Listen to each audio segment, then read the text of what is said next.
Bloomberg Audio Studios. Podcasts, radio, news.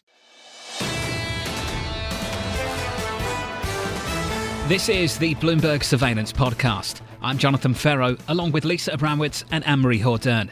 Join us each day for insight from the best in markets, economics and geopolitics. From our global headquarters in New York City, we are live on Bloomberg Television weekday mornings from 6 to 9 a.m. Eastern. Subscribe to the podcast on Apple, Spotify or anywhere else you listen.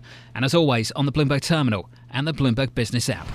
Darrell Cronk of Wells Fargo saying this: as the odds of a Trump presidency increase, so do the chances of Republicans keeping the House and winning the Senate. Sectors that are likely to be perceived as winners under a Trump White House, Republican Congress are defense, financial services, REITs and traditional energy. Darrell joins us for more. Darrell, good morning. It's good to see you. Good morning, John.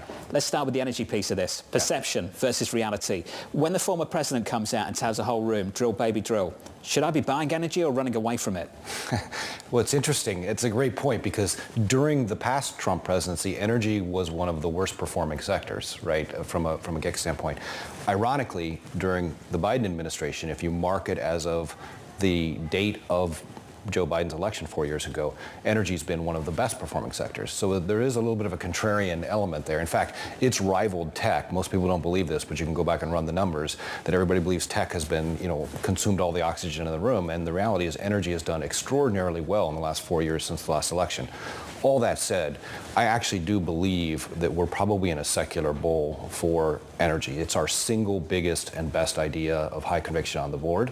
And it's not a conviction that we think, fades in the next 3, 6, 9 months. We think it's a multi-year, the world just has too much demand coming out of AI, cybersecurity, defense spending, right? I can go down the list of inputs coming into the demand side of energy, and we just don't have enough supply. That's just the hard reality of it. We should also say it's the odd reality of American politics that you can come out and say drill, baby, drill, and there are very few progressive Democrats that are willing to come out and correct it, because the reality for them is that actually we've got record output near 13 million barrels a day. It's an odd situation, isn't it? They almost don't want to talk about it, that we've actually got record output in America when it comes to crude. Right, and it is a sector that also has done very well under President Biden, which also gets to this idea of how much do you really want to trade the politics when they both have had the same net result? We've been trading the politics, the small caps as well. You've got rates, you've got earnings, right, and then you've got Donald Trump. Out of those three right now, and I know this is difficult to do, but just based on your conversations, what you see in the price, the rally that we've had over the last week in small caps, is it about one versus the other, or three combined? What is it? So we've had a lot of conversations at Strategy Committee about this, right? Because it's a rip-your-face-off rally over the last 7 to 8 trading days. And it started with the weak inflation. Then everybody believed the Fed was, a go in September, no ifs, ands, buts. And so here comes the rate cutting cycle. And then, of course, the events over the weekend of the attempted assassination put a bid in a Trump presidency in a red wave, basically. So it's those three combined. I would tell you this, John, we're thinking about, is it a reaction or is it a rotation? Because they're two different things, right? Reaction is a short-term reaction in the last 7, 8 trading days, right, that blows through some of the technical resistance levels and everything else. Or is it a true rotation where capital is believing that small caps can durably outperform over the next, 6, 8, 9, 12 months? We think it's the former. We think it's a reaction at this point. If you look at small caps, still 40% are non-earners, as everybody knows. What's interesting is if you look at the equity risk premium, right, which is just a function of, am I getting paid to take the risk? It's at an all-time low on smalls. All-time low, right? Not like a cycle low or anything else. It's an all-time low today, right? So you're not getting paid to take the risk. The leverage is still high, as we know, in small caps. So as they have to service that debt, right, that's hard on their earnings. And the earnings, both today and going forward, are still expected to decelerate relative to large, right? So the fundamental story is not there. Now what can change that? What will change that is if the Fed cuts rates faster and more than people expect, because small caps are highly indexed to floating rate debt. Almost 40-45% of their debt is floating rate. So if you bring the short side of the curve down quickly, that's a big tailwind, right, to small caps, along with they're highly leveraged. So obviously as rates come down, it helps them in their business model, margins, earnings, and the like. Today, Bottom line, we still think it's a reaction and not a full rotation. What about the rest of this market? Because it's not just small caps that did better. It was basically everything but big tech. Big tech just kind of stayed flat. Is that more enduring, that you have a market that is maybe gone over its skis with how concentrated it is and willing to look elsewhere? I think it's a great point, Danny. So, we are at a little bit of tenuous levels this morning, right? The S&P is sitting right on top of its 20-day support level, but big tech, more importantly, right? Mag 7, top 10 names, sitting on top of its 50-day. If it pierces its 50-day support level, right, I think some of that selling accelerates to the downside. We all know breadth has been far too narrow, right? And that leadership needs to expand. So I would argue and postulate that if you can get leadership to expand, right, into financials, into industrials, right, into other areas of the market, that's actually a healthy thing for markets, right? We know we've had too little leadership that's been too concentrated that on a market cap basis has driven that. So it's a healthy thing if we can do that, but the question is if, because just a week ago before we started this rally, the index was setting all-time highs, and the number of participants above their 200-day moving average were at all-time lows in the S&P, right? So here's the thing I worry about, that people are piling into cyclicals just as the cycle's starting to turn the wrong way. Isn't that what you worry about too? It is. I mean, if I was asked this question the other day, what would make you buy small caps, right? Which is a prime beta cyclical. It would be one of two things, right? Either it has to be price compelling, which to me, the Russell 2000 probably needs to be at 1850, 1900 before you're price compelling, or I have to believe I'm early cycle and not late cycle. And all the data tells me that I'm still late cycle, right? If you can convince me I'm early cycle, I'm a buyer of small caps all day. Because I've been asking this question for months, if not years now. Do you really want to buy the recovery to the recession we haven't had? That's right.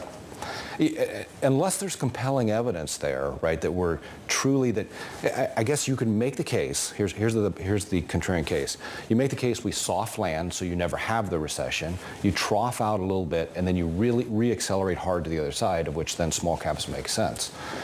I'm a little worried that people are jumping on small caps because remember, small caps did well as we closed 16 and early into 2017 on the first Trump presidency, right? So they're replaying the same tape, right, if you will. Bear steepener, small caps outperform, defense, financials, REITs. Banks have ripped. The whole thing is the same playbook. If that same playbook doesn't play out in policy, right, in what, let's say, Trump 2.0 comes to fruition, if that's how the November election goes, then you've got some risk in those trades, and they become then the reaction and not a durable rotation. As we start out this conversation, Darrell, a huge part of it is what down ballot races look like, what the House and what the Senate look like. Does just the fact of Biden being more likely to drop out with this pressure make that up in play and maybe question some of this rotation? Yes and no. So our thought all the way along is the Senate, clearly the math is difficult for the Democrats to hold the Senate, right? And everybody knows that. So it's likely to go GOP. We've often thought the House goes the way of the executive branch, right? So whoever wins the presidency carries the House on their coattails. Right now, you have to think that the strength has been towards the President Trump and weakness towards Biden, at least in the intensity of voters and what they want to see. The Democratic Party seems to be united around one thing, which is trying to move to a different candidate at this point. If and when they do that, the question then becomes, can they unify from there, or does that fracture the party? Oh, it's been a massive distraction. The focus overwhelmingly winning in November and not governing for the next 4.5 years. That's right. And policy. Let's talk about policy. Let's talk about policy a little bit more. Darrell, it's good to see you. Thanks, Darrell John. Cronk there of Wells Fargo. Thank you, sir.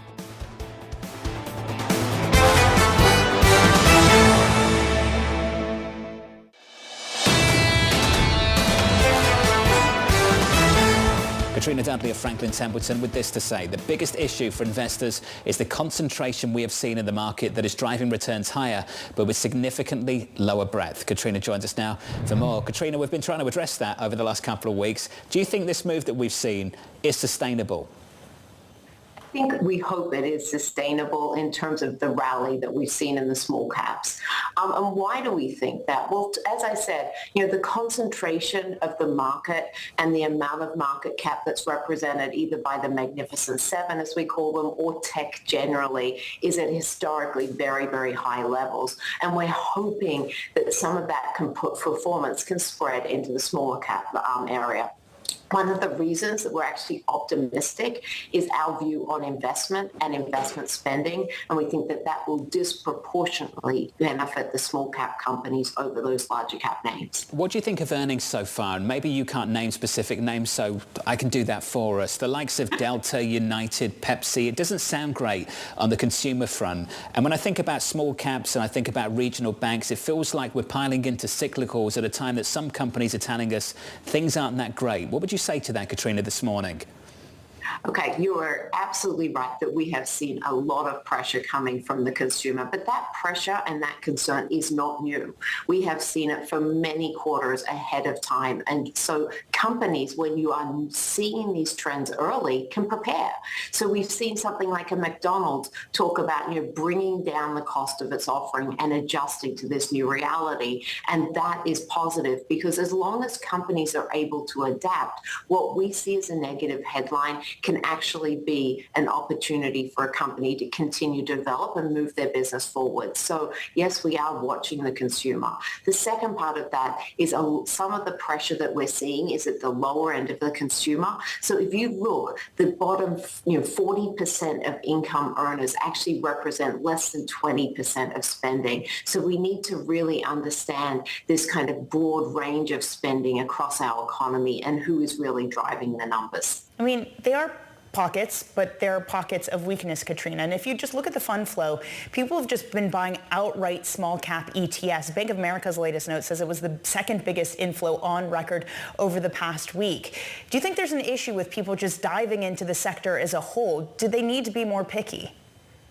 I like picky investors. They're my favorite type of investors because a picky investor is really saying there are benefits to being active and to really understand what you're buying, particularly in the small caps. You're kind of buying a basket of everything. And what we're saying is actually you do need to sort through that basket of stocks and identify those companies that are trading at good valuations. And that's something I always talk about. Valuation is one of the key drivers of stock performance. But also you want to look and make sure that they've got strong financials, that they're not, pressured or that they're prepared for the interest rate rises that are in the past but are now really starting to come through our financials. So I think in the small cap land, it really does pay to be an active investor because otherwise you're just kind of buying what I would call a hodgepodge, but just a diverse and a highly varied range of investments. But some would argue, Katrina, that as long as it seems like Trump has good odds to be president and that the Fed is going to be cutting rates, that there are things that are under love that should be going up anyway. Are those two pillars of an argument to say maybe you can just buy it regardless, that they're just so unloved that it makes some sense? But that idea that just because it was unloved and suddenly some macro factors are going to change and that's going to make everybody love a stock, I think that that's really not understanding the reality of what drives stock performance. Because just because people didn't like a company before, if you didn't like a buggy whip manufacturer when we had that transition to cars, it doesn't matter if we had 100 or 1,000 more cars on the road, we still don't need those buggy whips. So you really need to understand the business. You can't just say that because it was unloved yesterday, I've got this positive macro backdrop that things are going to get better, because I just think that that is not the reality, particularly in small caps. Katrina, well said. It's good to hear from you. Katrina Dudley there of Franklin Templeton.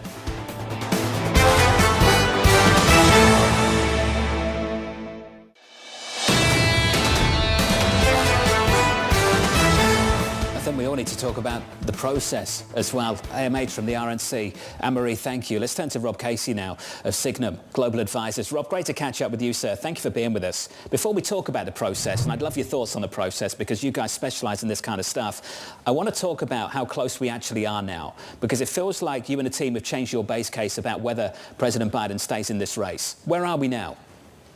Yeah, John, we have, and thanks for having me on. As of yesterday, I think that the tide really has turned. Anne-Marie, totally agree with her. This weekend is the most important of Joe Biden's political career. The issue for Biden and for Democrats is we've essentially had 3 weekends in a row, or 3 weekends out of the last 4, that are the most important of Joe Biden's career. After the debate, after the NATO summit, and now this weekend coming up. We just don't think that path is sustainable. We can't have every weekend the question of whether or not Joe Biden is going to drop out. Joe Biden can't have it. Senate Democrats, House Democrats who are running very tight races, nobody can have it. So we don't think it's sustainable.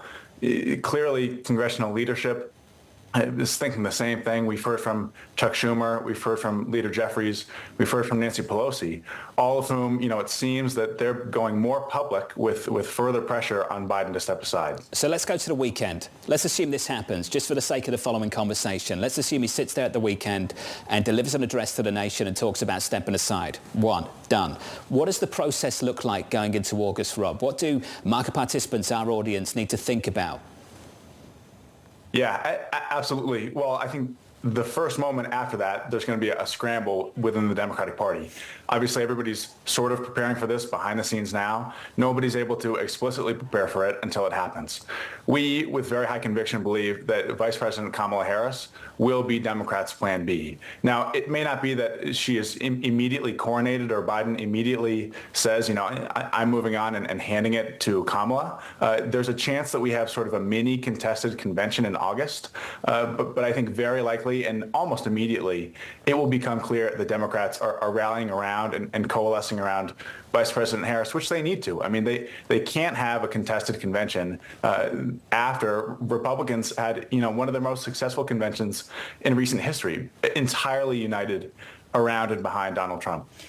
Rob, it's a catch-22 though, because if you do have Democrats who are united under one candidate, presumably Kamala Harris, as you were talking about, then it gets back to this criticism that they faced before, that they're running an undemocratic-like type process to have their candidate up on stage. How do they get around those sorts of claims if they do unite under her? Yeah, I think it's a fair criticism. And, I think if we see a kind of backroom deal situation, there will certainly be more criticism. I think the way for Democrats to get around that is potentially say, okay, we're going to have an open convention. Anyone who wants to throw their hat in the ring is more than welcome to. But, a little bit more privately, coming from Biden, Schumer, Jeffries, Pelosi, the whole leadership gang, a lot of pressure for people to stay on the sidelines and let Kamala run her race. We've already seen Gavin Newsom, governor of California, say that he would not throw his hat into the ring. That's a surprise given he's essentially been campaigning for president over the past 2 or 3 years. We've heard similar from Governor Gretchen Whitmer and others who it seems like they are not incredibly willing to challenge Harris in this hypothetical. I mean, I can't help but wonder, Rob, if part of that is just they know they're going to walk into a very difficult campaign and it might bruise them for their chances in 4 years from now. Yeah, I think that's fair. I mean, one of the most important aspects that we have to remember is the Biden-Harris campaign has raised hundreds of millions of dollars. They have about $100 million on hand as we speak today. And Harris would be able to use that money almost immediately. She wouldn't be able to use it immediately, but essentially it would be hers should Biden step aside because her name is on the ticket. Newsom's name is not on the ticket. Whitmer's name is not on the ticket. All of these potential candidates would be phenomenal candidates either in 2024 or 2028, but they just don't have the infrastructure. They don't have the funding available to them right now to immediately challenge Harris and then to immediately challenge Trump. What are you thinking of in terms of a VP if it is Kamala, Rob?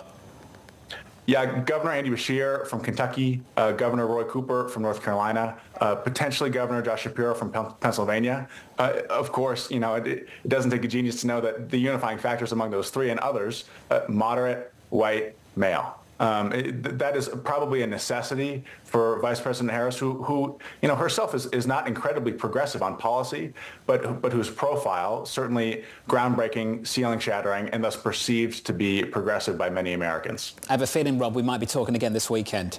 So I'm looking forward to that if we have to. Hey, Rob, thank you, sir. Rob Casey there of Signum Global Advisors. This is the Bloomberg Surveillance Podcast, bringing you the best in markets, economics and geopolitics. You can watch the show live on Bloomberg TV weekday mornings from 6 a.m. to 9 a.m. Eastern. Subscribe to the podcast on Apple, Spotify or anywhere else you listen. And as always, on the Bloomberg Terminal and the Bloomberg Business app.